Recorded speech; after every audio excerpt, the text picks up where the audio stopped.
Daily news സായന്ന വാർത്തകൾ നിങ്ങൾക്കായി അവതരിപ്പിക്കുന്നത് KSFE. ഹെങ്കോ റിസർച്ച് സെന്ററിലേക്ക് സ്വാഗതം. ഇത് പുള്ളിക്കാരന്റെ ഗിഫ്റ്റാ. 4 വാഷിൽ ഫെയ്ഡായി. ശരിക്കും സങ്കടമായി. നിങ്ങൾക്ക് വേണ്ടത് റെവല്യൂഷൻ ആണ്. പുതിയ ഹെൻകോ മാറ്റിക്. ഇതിന്റെ നാനോ ഫൈബർ ലോക്ക് ടെക്നോളജി ഇഴകളെ ലോക്ക് ചെയ്യുന്നു, തുണികളെ ഫേഡ് ആവാതെ സൂക്ഷിക്കുന്നു. പ്രൂഫ് മെഷീൻ ഫിൽറ്റർ നോക്കൂ. ഇനി ഇഴകളും പൊട്ടില്ല, സങ്കടവുമാവില്ല. ഹെൻകോ മാറ്റിക് വെറും വാഷ് അല്ല, കെയർ. നമസ്കാരം, ഞാൻ പ്രവീജ വിനീത്. ഡെയിലി ന്യൂസിന്റെ സായന്ന വാർത്തകളിലേക്ക് സ്വാഗതം. ഇന്ന് നവംബർ 20 വെള്ളിയാഴ്ച. നടിയെ ആക്രമിച്ച കേസിൽ പ്രത്യേക കോടതിയെ മാറ്റാനാവില്ലെന്ന് ഹൈക്കോടതി. വിചാരണ കോടതി മാറ്റണമെന്നാവശ്യപ്പെട്ട് സർക്കാരും നടിയും നൽകിയ ഹർജികൾ ഹൈക്കോടതി തള്ളി. വിചാരണ കോടതിയെ മാറ്റുന്നത് തെറ്റായ കീഴ്വഴക്കം സൃഷ്ടിക്കുമെന്ന് ഹൈക്കോടതി സിംഗിൾ ബെഞ്ച് നിരീക്ഷിച്ചു. കോടതിയും പ്രോസിക്യൂഷനും ഒരുമിച്ച് പോകണമെന്നും ഹൈക്കോടതി. സ്വർണ്ണക്കടത്ത് കേസിലെ മുഖ്യപ്രതി സ്വപ്ന സുരേഷിന്റെ വിവാദ ശബ്ദരേഖയിൽ അന്വേഷണം ആവശ്യപ്പെട്ട് എൻഫോഴ്സ്മെന്റ് ഡയറക്ടറേറ്റ് DGPക്ക് പരാതി നൽകും. അന്വേഷണം അട്ടിമറിക്കാനുള്ള ശ്രമമാണെന്നും മുഖ്യമന്ത്രിയെ മാപ്പുസാക്ഷിയാക്കാൻ തീരുമാനിച്ചിട്ടില്ലെന്നുമാണ് ED നിലപാട്. ED രേഖപ്പെടുത്തിയ എല്ലാ മൊഴികളും സ്വപ്ന വായിച്ചു കേട്ട് ഒപ്പിട്ടതാണെന്നും ശബ്ദരേഖയിൽ പറയുന്ന 6-ാം തീയതിയെന്ന ദിവസം സ്വപ്നയുടെ മൊഴി രേഖപ്പെടുത്തിയിട്ടില്ലെന്നും ED വ്യക്തമാക്കുന്നു. സർക്കാരിനും CPMനുമെതിരായുള്ള അന്വേഷണം അട്ടിമറിക്കാൻ മുഖ്യമന്ത്രിയുടെ ഓഫീസ് കേന്ദ്രീകരിച്ച് നടക്കുന്ന ഗൂഢാലോചനയെപ്പറ്റി NIA അന്വേഷിക്കണമെന്ന് പ്രതിപക്ഷ നേതാവ് രമേശ് ചെന്നിത്തല. സെക്രട്ടേറിയറ്റിൽ ഫയലുകൾ തീവച്ചതു മുതൽ ആരംഭിച്ച ഈ അട്ടിമറി നീക്കത്തിന്റെ തുടർച്ചയാണ് സ്വപ്ന സുരേഷിന്റെ ശബ്ദ സന്ദേശമെന്നും നിയമസഭയെപ്പോലും ഇതിനുവേണ്ടി ഉപയോഗിക്കുന്നുവെന്നും ചെന്നിത്തല പറഞ്ഞു. സ്വപ്ന സുരേഷിന്റേതെന്ന പേരിൽ പുറത്തുവന്ന ശബ്ദരേഖ മുഖ്യമന്ത്രിക്ക് വേണ്ടി കേരള പോലീസ് ഒരുക്കിയ നാടകമാണെന്ന് KPCC അധ്യക്ഷൻ മുല്ലപ്പള്ളി രാമചന്ദ്രൻ.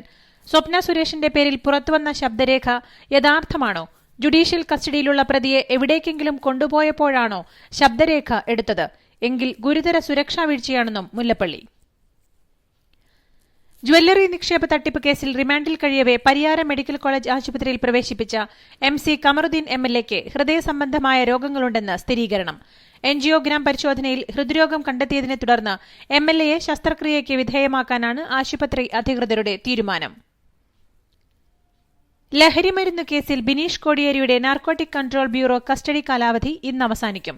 4 ദിവസമാണ് ബിനീഷിനെ NCB ചോദ്യം ചെയ്തത്. കള്ളപ്പണം വെളുപ്പിക്കൽ കേസിൽ ED അന്വേഷണവും പുരോഗമിക്കുകയാണ്. കോടിയേരി ബാലകൃഷ്ണനെ പാർട്ടിയും സർക്കാരും പിന്തുണച്ചില്ലെന്ന വാർത്തകൾ തള്ളി CPM സംസ്ഥാന സെക്രട്ടറി A വിജയരാഘവൻ. തെറ്റായ വാർത്തകളാണ് പ്രചരിക്കുന്നതെന്നും സോളാർ കേസിൽ തുടർ നടപടികൾ ഉടൻ പ്രതീക്ഷിക്കാമെന്നും അദ്ദേഹം വ്യക്തമാക്കി. സോളാർ കേസിൽ നിയമവിരുദ്ധ നടപടിയെടുത്താൽ തിരിച്ചടിയുണ്ടാവുമെന്ന് മുൻ മുഖ്യമന്ത്രി ഉമ്മൻചാണ്ടി. കേസ് റദ്ദാക്കണമെന്നാവശ്യപ്പെട്ട് കോടതിയെ സമീപിക്കില്ലെന്നും ഉമ്മൻചാണ്ടി വ്യക്തമാക്കി. പാലാരിവട്ടം പാലം അഴിമതി കേസിൽ കൂടുതൽ ഉദ്യോഗസ്ഥരെ പ്രതി ചേർത്തു. കരാറുകാരനെ വായ്പ അനുവദിച്ച ഉത്തരവിൽ ഒപ്പിട്ട എല്ലാ ഉദ്യോഗസ്ഥരെയും പ്രതികളാക്കി. പൊതുമരാമത്ത് വകുപ്പിലെ ഉന്നത ഉദ്യോഗസ്ഥരെയാണ് പ്രതി ചേർത്തിരിക്കുന്നത്. ഈ രാക്ഷസ കൊതുകുകൾ ഇത് എപ്പോൾ എത്ര വരുമെന്ന് ആർക്കറിയാം? അതിനാൽ അവതരിപ്പിക്കുന്നു മാക്സോജീനിയസ് ഓട്ടോമാറ്റിക് മെഷീൻ. ഇത് കൊതുകുകൾ സാധാരണ വരാറുള്ള സമയമനുസരിച്ച് അറ്റാക്ക് അല്ലെങ്കിൽ പ്രൊട്ടക്ട് മോഡിൽ ഓട്ടോമാറ്റിക്കലി ഷിഫ്റ്റ് ആയിക്കൊണ്ടിരിക്കുന്നു. അതായത് ലിക്വിഡ് വേസ്റ്റ് ആകുന്നില്ല. ഇനി ഇടയ്ക്കിടയ്ക്ക് എഴുന്നേറ്റ് നോ മോഡ് ചേഞ്ച്. ഇന്ത്യ വിശ്രമിച്ചോളൂ. Maxo genius automatic intelligent protection. Palarivattam പാലം അഴിമതി കേസിൽ അറസ്റ്റിലായ മുൻമന്ത്രി ഇബ്രാഹിം കുഞ്ഞിന്റെ മാനസിക ശാരീരിക ആരോഗ്യനില പരിശോധിക്കാൻ മെഡിക്കൽ ബോർഡ് രൂപീകരിക്കാൻ കോടതി നിർദ്ദേശം. ഇതിനായി എറണാകുളം DMOയെ മൂവാറ്റുപുഴ വിജിലൻസ് കോടതി ചുമതലപ്പെടുത്തി. കേരളത്തിൽ തദ്ദേശ തെരഞ്ഞെടുപ്പിൽ UDF സ്വീകരിച്ച വെൽഫെയർ പാർട്ടി സഹകരണത്തെ തള്ളി കോൺഗ്രസ് ദേശീയ നേതൃത്വം. UDFന് പുറത്തുള്ള കക്ഷിയുമായുള്ള സഹകരണമെന്നത് പൊതു തീരുമാനമല്ലെന്നും നീക്കുപോക്കിനെക്കുറിച്ച് അറിവില്ലെന്നും കേരളത്തിന്റെ ചുമതലയുള്ള AICC നേതാവ് താരിഖ് അൻവർ. എല്ലാവരുമായി ആലോചിച്ചു വേണം തീരുമാനമെടുക്കാനെന്നും സംസ്ഥാന നേതൃത്വത്തിന് സ്വാതന്ത്ര്യമുണ്ടെന്ന് കരുതി സീമകൾ ലംഘിക്കരുതെന്നും താരിഖ് അൻവർ മുന്നറിയിപ്പ് നൽകി. നടിയെ ആക്രമിച്ച കേസിലെ മാപ്പുസാക്ഷിയെ ഭീഷണിപ്പെടുത്തിയ കേസിൽ പ്രദീപിനെതിരെ തെളിവുണ്ടെന്ന് അന്വേഷണ സംഘം. പ്രദീപിനെ കസ്റ്റഡിയിലാവശ്യപ്പെട്ട് അന്വേഷണ സംഘം കോടതിയിൽ റിപ്പോർട്ട് നൽകും. ഗണേഷ് കുമാറിന്റെ ഓഫീസ് സെക്രട്ടറിയാണ് പ്രദീപ് കുമാർ. ദിലീപിന് അനുകൂലമായി മൊഴി നൽകാൻ മാപ്പുസാക്ഷി വിപിൻ ലാലിനെ പ്രദീപ് കാസർഗോഡെത്തി നേരിട്ടും ഫോണിലൂടെയും കത്തുകളിലൂടെയും ഭീഷണിപ്പെടുത്തിയെന്നാണ് കേസ്. BJP സംസ്ഥാന ഭാരവാഹി യോഗം കൊച്ചിയിൽ. പാർട്ടി നേതൃത്വവുമായി തർക്കത്തിലുള്ള മുതിർന്ന നേതാവും സംസ്ഥാന വൈസ് പ്രസിഡന്റുമായ ശോഭാ സുരേന്ദ്രൻ യോഗത്തിൽ പങ്കെടുക്കുന്നില്ല. തദ്ദേശ സ്വയംഭരണ സ്ഥാപനങ്ങളിലേക്കുള്ള തെരഞ്ഞെടുപ്പാണ് യോഗത്തിന്റെ മുഖ്യ അജണ്ടയെന്ന് സുരേന്ദ്രൻ. തദ്ദേശ തെരഞ്ഞെടുപ്പിൽ നാമനിർദ്ദേശ പത്രികകളുടെ സൂക്ഷ്മ പരിശോധന ഇന്ന് നടക്കും. ഇന്നലെ വൈകിട്ട് 6-നാണ് പത്രികാ സമർപ്പണ സമയം അവസാനിച്ചത്. 1,68,028 പേരാണ് നാമനിർദ്ദേശ പത്രികകൾ സമർപ്പിച്ചത്. ഈ മാസം 23-നാണ് നാമനിർദ്ദേശ പത്രിക പിൻവലിക്കാനുള്ള അവസാന തീയതി. കേരള കോൺഗ്രസിന്റെ 2 ചിഹ്നം ജോസ് കെ മാണി വിഭാഗത്തിന്. ചിഹ്നം ജോസ് വിഭാഗത്തിന് അനുവദിച്ച തെരഞ്ഞെടുപ്പ് കമ്മീഷന്റെ തീരുമാനം കോടതി ശരിവച്ചു.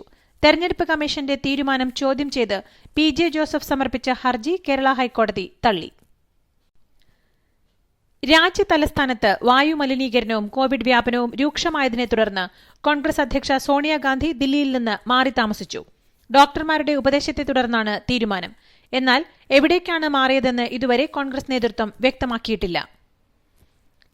അതിർത്തി പ്രദേശമായ ലഡാക്കിൽ ഇന്ത്യൻ സൈനികർക്ക് നേരെ ചൈന മൈക്രോവേവ് ആയുധങ്ങൾ ഉപയോഗിച്ചെന്ന റിപ്പോർട്ട് തള്ളി ഇന്ത്യൻ വിദേശകാര്യ മന്ത്രാലയം. അടിസ്ഥാനരഹിതമായ ആക്ഷേപമെന്ന് വിദേശകാര്യ മന്ത്രാലയ വക്താവ് അനുരാഗ് ശ്രീവാസ്തവ പ്രതികരിച്ചു. US പ്രസിഡന്റ് തെരഞ്ഞെടുപ്പിൽ ജോർജിയയിൽ വീണ്ടും വോട്ടെണ്ണിയതിലും ബൈഡന് വിജയം. വോട്ടെണ്ണൽ പൂർത്തിയായതായി ജോർജിയ സെക്രട്ടറി ഓഫ് സ്റ്റേറ്റിന്റെ വെബ്സൈറ്റിലൂടെ ഔദ്യോഗികമായി പ്രഖ്യാപിച്ചു. തെരഞ്ഞെടുപ്പിൽ കൃത്രിമം നടന്നുവെന്നും ജോർജിയയിൽ വീണ്ടും വോട്ടെണ്ണണമെന്നും ട്രംപ് നേരത്തെ ആവശ്യപ്പെട്ടിരുന്നു. ISL 7-ാം സീസണ് ഇന്ന് തുടക്കം. കേരള ബ്ലാസ്റ്റേഴ്സ് ഉദ്ഘാടന മത്സരത്തിൽ ATK മോഹൻ ബഗാനെ നേരിടും. ഗോവയിൽ വൈകിട്ട് 7:30-ക്കാണ് കളി തുടങ്ങുക. ഇതോടുകൂടി ഇന്നത്തെ ഡെയിലി ന്യൂസ് സായന്ന വാർത്തകൾ സമാപിക്കുന്നു. ഡെയിലി ന്യൂസിനു വേണ്ടി വാർത്തകൾ വായിച്ചത് Praveeja Vineeth. The Daily News.in വാർത്തകൾ വിരൽ തുമ്പിൽ.